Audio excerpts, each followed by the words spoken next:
बरसात की एक काली रात थी। आसमान में बिजली चमक रही थी। हवा इतनी तेज चल रही थी कि सड़क किनारे खड़े पेड़ भी डर से कांपते हुए प्रतीत हो रहे थे। रात के लगभग 11 बज चुके थे। एक काले रंग की आलीशान कार अंधेरे को चीरती हुई तेजी से आगे बढ़ रही थी। उस कार में बैठा था विक्रम देशमुख, महाराष्ट्र का एक प्रसिद्ध उद्योगपति। पैसा, शक्ति और प्रतिष्ठा जिनका लोग केवल सपना देखते हैं, वह सब उसके पास था। लेकिन उस रात उसके चेहरे पर संतोष नहीं था। स्टीयरिंग पर कसकर जमे हुए हाथ, माथे पर पसीना और आंखों में अजीब सी बेचैनी। तभी उसका मोबाइल फिर बज उठा। स्क्रीन पर नाम चमका, माँ। विक्रम ने मोबाइल की ओर देखा और एक बार फिर कॉल काट दिया। वह धीरे से बुदबुदाया, अभी समय नहीं है, और कार आगे बढ़ गई। गांव के एक छोटे से घर में 70 वर्ष की सुमित्रा दरवाजे की ओर टकटकी लगाए बैठी थी। उसके सामने चाय का एक ठंडा हो चुका कप रखा था।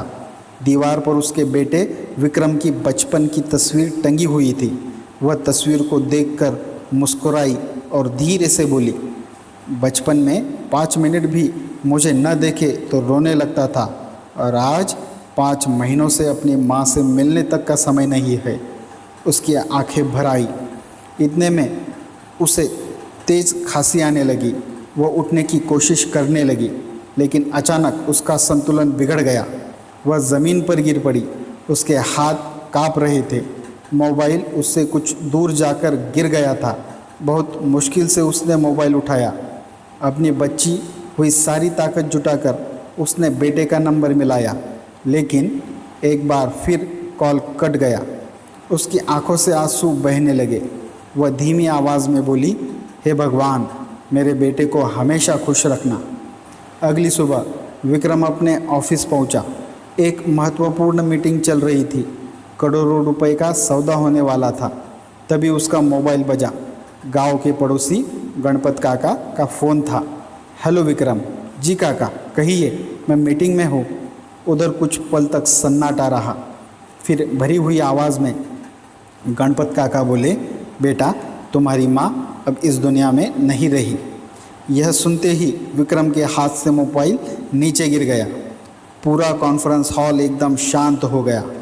उसे कुछ सुनाई नहीं दे रहा था। उसके कानों में केवल एक ही शब्द गूंज रहा था, माँ। उसकी आंखों के सामने पिछली रात काटा हुआ फ़ोन घूमने लगा। वह पागलों की तरह गांव की ओर दौड़ पड़ा।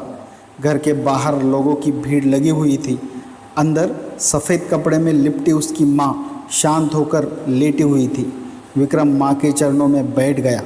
जीवन में पहली बार उसकी आंखों से आंसुओं का सैलाब बह निकला। वह रोते हुए बोला, माँ, बस एक बार आंखें खोल दो, मैं आ गया हूँ। लेकिन जिस माँ ने पूरी ज़िंदगी बेटे का इंतज़ार किया, वह आज हमेशा के लिए शांत हो चुकी थी। तभी गणपत काका ने एक छोटा सा लिफाफा उसके हाथ में दिया। यह तुम्हारी माँ तुम्हारे लिए छोड़ गई है। विक्रम ने कांपते हाथों से लिफाफा खोला। उसमें एक पत्र था। पत्र की पहली पंक्ति पढ़ते ही उसकी सांसें थम सी गई। प्रिय विक्रम, जब तुम यह पत्र पढ़ रहे होंगे तब शायद मैं इस दुनिया में नहीं रहूँगी। उसके हाथ कांपने लगे। आंसू लगातार बह रहे थे। आखिर उस पत्र में ऐसा क्या लिखा था जो एक घमंडी अमीर इंसान की पूरी ज़िंदगी बदलने वाला था। विक्रम ने कांपते हाथों से पत्र खोला। उस पर माँ की पहचान वाली लिखावट थी। उसने पढ़ना शुरू किया, प्रिय विक्रम, जब तुम ये पत्र पढ़ोगे तब शायद मैं इस दुनिया में नहीं रहूँगी। इसलिए मैंने सोचा कि अपने मन की कुछ बातें तुम्हें लिख कर छोड़ दूँ। बेटा, मुझे हमेशा तुम पर गर्व रहा है।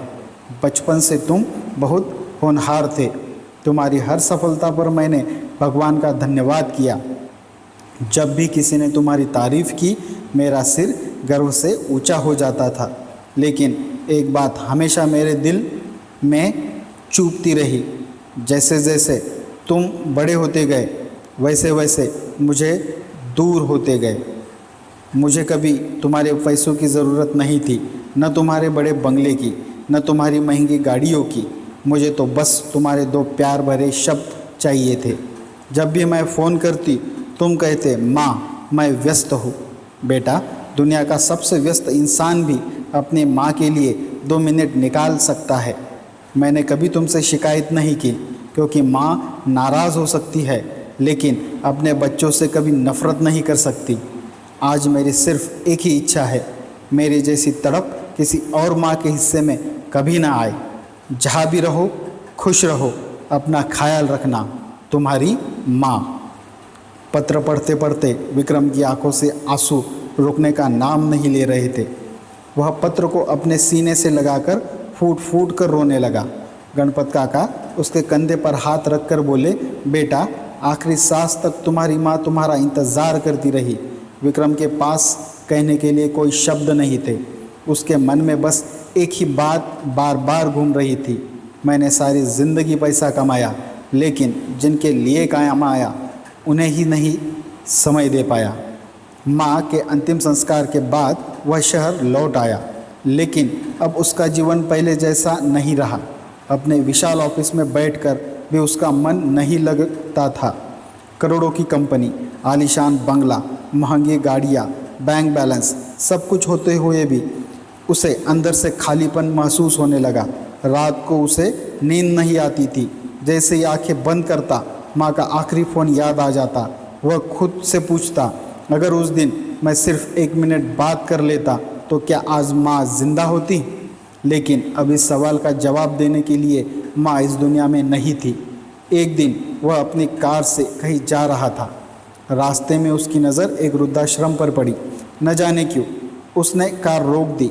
अंदर गया तो उसने देखा एक बुज़ुर्ग महिला दरवाजे की तरफ टकटकी लगाए बैठी थी। विक्रम ने आश्रम के प्रबंधक से पूछा, ये माता जी किसका इंतज़ार कर रही है? प्रबंधक ने गहरी सांस लेते हुए कहा, इनका बेटा विदेश में रहता है, 3 साल हो गए लेकिन मिलने नहीं आया। फिर भी ये रोज़ कहती है, आज मेरा बेटा ज़रूर आएगा। यह सुनकर विक्रम के शरीर में सिहरन दौड़ गई। उसे अपनी माँ याद आ गई। उसकी आंखें फिर भर आई। उसी क्षण उसने एक बड़ा फैसला लिया।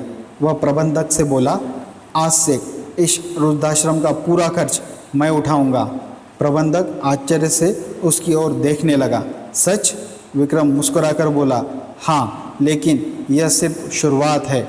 अगले कुछ महीनों में विक्रम ने कई वृद्धाश्रमों की मदद की। गरीब बुजुर्गों के लिए निःशुल्क स्वास्थ्य शिविर आयोजित करवाए।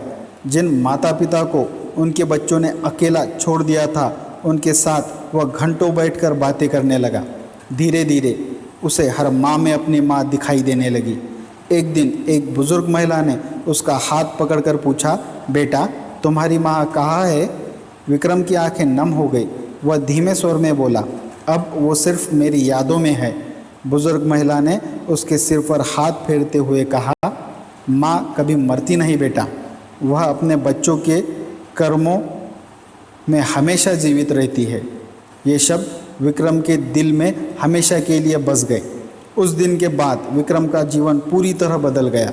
पहले उसके लिए पैसा ही सब कुछ था, लेकिन अब इंसानियत ही उसकी सबसे बड़ी दौलत बन चुकी थी। उसने अपनी कंपनी में एक नया नियम लागू किया। हर कर्मचारी को महीने में कम से कम 1 दिन अपने माता पिता के साथ बिताना अनिवार्य किया गया। जिनके माता पिता गांव में रहते थे उन्हें विशेष अवकाश दिया जाता, और जिनके माता पिता वृद्धाश्रम में थे उन्हें उनसे मिलने के लिए प्रोत्साहित किया जाता। शुरुआत में लोगों को यह नियम थोड़ा अजीब लगा, लेकिन कुछ ही महीनों में इसके परिणाम दिखाई देने लगे। कर्मचारियों के चेहरों से तनाव कम होने लगा। घरों में फिर से हंसी लौट आई। कई बुजुर्ग माता पिता की आंखों में खुशी के आंसू आ गए। एक दिन विक्रम फिर अपने गांव पहुंचा।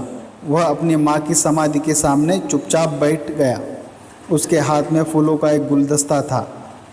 उसने माँ की समाधि पर फूल चढ़ाए, फिर आंखें बंद करके धीमे स्वर में बोला, माँ, तुमने मुझे जन्म दिया, मुझे पाल पोस कर बड़ा किया, खुद भूखी रहकर मुझे खिलाया, लेकिन मैं तुम्हारे लिए कभी समय नहीं निकाल पाया।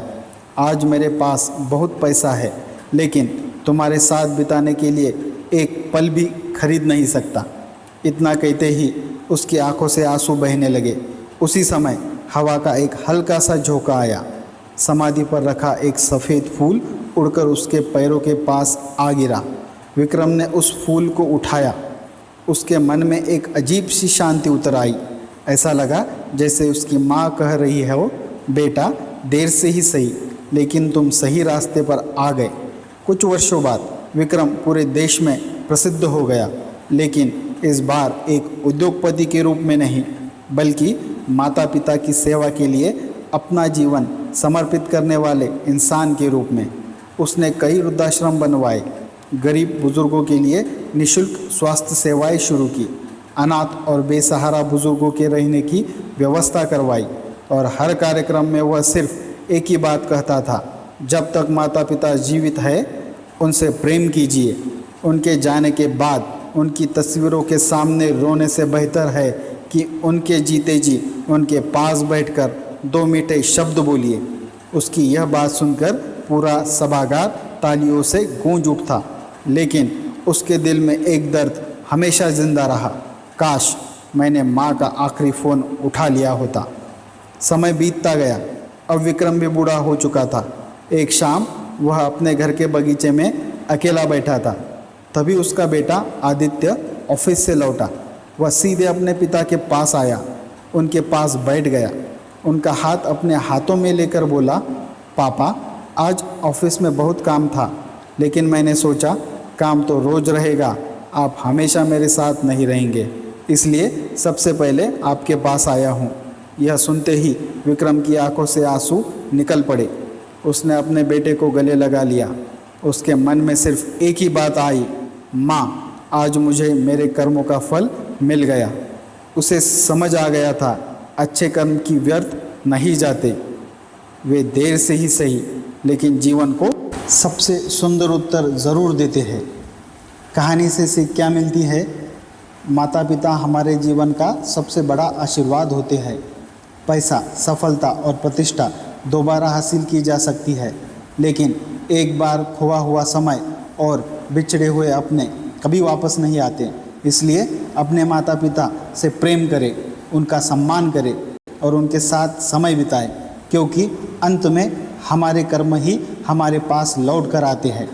दोस्तों, अगर आपको यह कहानी पसंद आई हो तो वीडियो को लाइक करें, शेयर करें, कमेंट करके अपनी राय ज़रूर बताएं और हमारे चैनल को सब्सक्राइब करना न भूलें।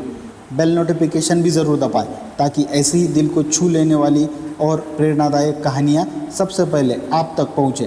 धन्यवाद। फिर मिलेंगे एक नई प्रेरणादायक और जीवन बदल देने वाली कहानी के साथ।